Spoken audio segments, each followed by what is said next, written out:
Hello বন্ধুরা, সবাই কেমন আছো? আশা করছি সবাই খুব ভালো আছো আর আমিও ভালো আছি। আমার আরও একটি নতুন ব্লগে তোমাদের সকলকে স্বাগত জানাই। এখন বাজে বিকেল 4টের মতন আর আজকে ব্লগটা আমি এখন থেকেই শুরু করছি। আশা করছি আজকে ব্লগটা তোমাদের কিছুটা হলেও ভালো লাগবে। তাহলে বন্ধুরা চলো আজকে ব্লগটা শুরু করা যাক। এখন বাজে বিকেল 4টের মতন, আমি আর বড়মশাই দুজনে মিলে রেডি হয়ে বেরিয়ে পড়েছি ছোট ননদের বাড়িতে যাওয়ার জন্য। ছোট ননদের বাড়ির ওখানে একটা প্রোগ্রাম আছে, সেই প্রোগ্রামটা দেখার জন্য আমরা আজকে যাচ্ছি। আমরা চলে এসেছিলাম সোনামুখীর জঙ্গলে। এখন যেহেতু চৈত্র মাসের শেষের দিক, তাই দেখো সোনামুখীর জঙ্গলে যে গাছগুলো রয়েছে সেগুলোতে কত সুন্দর সুন্দর কচি কচি পাতা বেরিয়েছে, বেশ সুন্দর লাগছিল দেখ। সোনামুখীর জঙ্গল পার করে তারপর দেখলাম একটা লোক অনেকগুলো মোষ নিয়ে যাচ্ছিল। আমরা চলে এসেছিলাম সোনামুখীর বাজারে। এখানে এসে কিছু মিষ্টি নিয়ে নিলাম আর তার সাথে আমি আর বড়মশাই দুজনে মিলে হালকা করে খেয়ে নিলাম।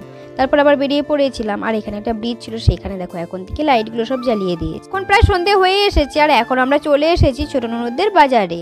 আর তারপরে আমরা চলে এসেছিলাম ছোট ননদের দোকানে। এখানে এসে বড়মশাই আবার চা খাচ্ছিল আর এখানে আবার দেখলাম জামাইবু আর ননদের সাথে দেখা হয়ে গেল। পরে আমি ছোট ননদ দুজনে মিলে বেরিয়ে পড়েছিলাম প্রোগ্রামটা একটু দেখার জন্য। আজকে আবার ছোট ননদের এখানে কীর্তন আছে, কদিন ধরে কীর্তন হচ্ছে, কিন্তু আজকে শেষের দিন। আজকে কীর্তন হয়ে তারপর অনেক মানুষকে খাওয়ানো হবে। তারপরে মন্দিরে চলে এলাম আর মন্দিরটা দূর থেকে দেখতে খুব সুন্দর লাগছিল। আর এখানে আসার পর দুজনে মিলে একটু কপালে তিলকও কেটে নিলাম আর মন্দিরের চারদিকটা একটু ঘুরে ঘুরে দেখছিলাম। আর পাশে একটা শিব ঠাকুরের মন্দির ছিল, সেটাও আবার দেখতে চলে এসেছিলাম। আর এখানে শিব ঠাকুরটা দেখো কত বড়। পরে আমরা চলে এসেছিলাম পেয়ারা মাখা খাওয়ার জন্য। তোমাদের কার কার পেয়ারা মাখা ভালো লাগে অবশ্যই কমেন্ট করে জানাবে, আমার তো খুব ভালো লাগে। তারপরে দুই ভাগ্নিতেও চলে আসলো আর ওদের সাথেও দেখা হয়ে গেল। আর এখানে দেখো কীর্তন হচ্ছিল, কীর্তনের এখানে দেখো কত বয়স্ক মহিলারা বসে বসে কীর্তন শুনছিল।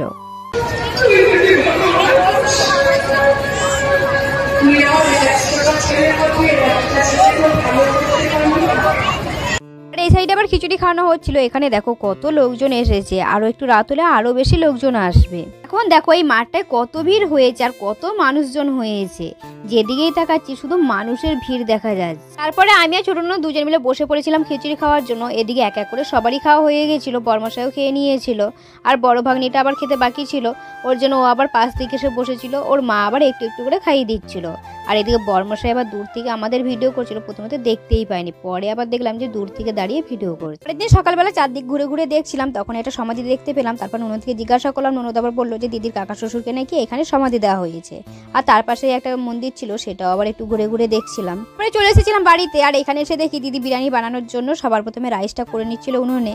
দিদি আমাদেরকে বলেছিল যে তোমরা আসো, তোমাদেরকে বিরিয়ানি বানিয়ে খাওয়াবো। আমি এদিকে বসে বসে পেঁয়াজ, আদা, রসুন, আলু সমস্ত কিছু কেটে দিচ্ছিলাম। পেঁয়াজগুলো কাটা হয়ে যেতে দিদি এদিকে বেরেস্তা বানানোর জন্য কড়াইতে করে ভেজে নিচ্ছিল। আমার একটু একটু খিদেও পেয়ে গেছিল। তারপর দেখলাম দিদির ঘরে লুচি, জিলাপি আর আলু সিদ্ধ রয়েছে, সেইগুলো নিয়ে বসে পড়লাম খাওয়ার জন্য। সেটা ভাজা হয়ে যেতে দিদি এদিকে চিকেনটাও রান্না করে নিচ্ছিল। চিকেনটা হয়ে যেতেই এক এক করে দিয়ে সমস্ত কিছু ভালো করে সাজিয়ে নিচ্ছিল। শেষে আটা দিয়ে ভালো করে মুখটা চিটিয়ে নিয়েছে আর তার উপর শিলনোড়া দিয়ে চাপা দিয়ে রেখে দিয়েছে আধ ঘন্টার জন্য। 2 ঘন্টা পর সবাই মিলে বসে পড়েছিলাম বিরিয়ানি খাওয়ার জন্য। দিদি আবার কলাপাতা কেটে নিয়ে এসেছিল সবাইকে বিরিয়ানি দেওয়ার জন্য।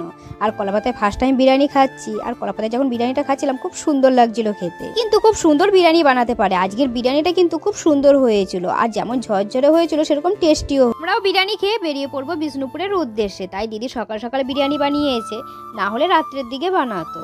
তাহলে বন্ধুরা চলো আজকে ব্লগটা বেশি বড় করছি না, এখানে শেষ করছি। আজকে ব্লগটা কেমন লাগলো অবশ্যই কমেন্ট করে জানাবে, ভালো লাগলে একটা লাইক শেয়ার করে দেবে। দেখা হচ্ছে খুবই শীঘ্র পরবর্তী ব্লগে। ততক্ষণ তোমরা সবাই ভালো থাকবে, সুস্থ থাকবে। আজকের মতন টাটা সবাইকে।